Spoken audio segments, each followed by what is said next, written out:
السلام علیکم ویورز، میں آپ کو اپنے channel jasmine health and beauty tips میں خوش آمدید کہتی ہوں۔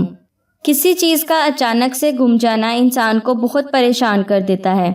اگر آپ کی کوئی چیز گم ہو گئی ہو، جیسے کوئی جیولری، کوئی موبائل، کوئی پرس یا کوئی جانور گم ہو گیا ہو اور کسی طور پر بھی نہ مل رہا ہو، تو آج کا بتایا گیا وظیفہ ضرور کریں۔ انشاءاللہ آپ کی گم شدہ چیز یا جانور آپ کو جلد واپس مل جائے گا۔ یہ وظیفہ بالکل اسی طرح کریں جس طرح آپ کو بتایا جا رہا ہے۔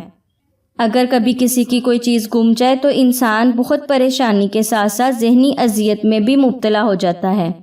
گمشدہ چیز کا واپس ملنا بہت مشکل نظر آتا ہے، لیکن آپ کی یہ مشکل آسان ہو جائے گی اس عمدہ وظیفے کی بدولت۔ اب آپ کو اپنی گمشدہ چیز ڈھونڈنے کے لیے بس یہ وظیفہ کرنا ہوگا۔ اللہ پاک کے حکم سے آپ کو آپ کی پسند کی چیز جلد واپس مل جائے گی۔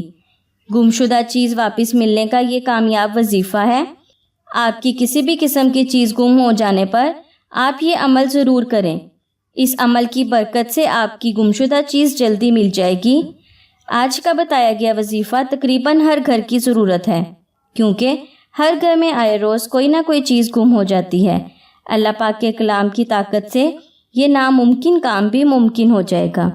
اس سے پہلے کہ میں آپ کو آج کے وظیفے کے بارے میں ڈیٹیل سے بتاؤں، آپ پلیز میرے چینل کو سبسکرائب کریں اور ساتھ میں لگے گھنٹی کے آئیکن کو دبائیں تاکہ میری ڈیلی آنے والی ویڈیو کی نوٹیفیکیشن آپ کو سب سے پہلے مل سکے۔ اور آج کا وظیفہ ہے، آپ نے سورۃ تغابن کو ہاتھ سے کاغذ پر لکھ کے اس کا تعویذ بنا کر درخت کی شاخ پر لٹکا دینا ہے۔ انشاءاللہ گمشدہ چیز کا جلد پتہ چل جائے گا۔ یاد رکھیں، آپ نے سورۃ تغابن کو ہاتھ سے کاغذ پر لکھیں اور اس کا تعویذ بنا کر درخت کی شاخ کے ساتھ لٹکا دیں۔ انشاءاللہ گمشدہ چیز کا جلد پتہ چل جائے گا۔ اور نماز کی پابندی لازمی کریں، ورنہ وظیفہ اثر نہیں کرے گا، اور حسب توفیق صدقہ بھی کرتے رہیں۔ سو ویورز، امید کرتی ہوں آپ کو میری یہ کارآمد ویڈیو اچھی لگی ہوگی۔ اگر آپ کو میری یہ ویڈیو اچھی لگی تو اسے لائک کریں۔ اگر آپ نے ابھی تک میرے چینل کو سبسکرائب نہیں کیا تو پلیز اسے سبسکرائب کر لیں اور اسے دوسروں کے ساتھ بھی ضرور شیئر کریں۔ اپنا بہت سارا خیال رکھیں۔ اللہ حافظ۔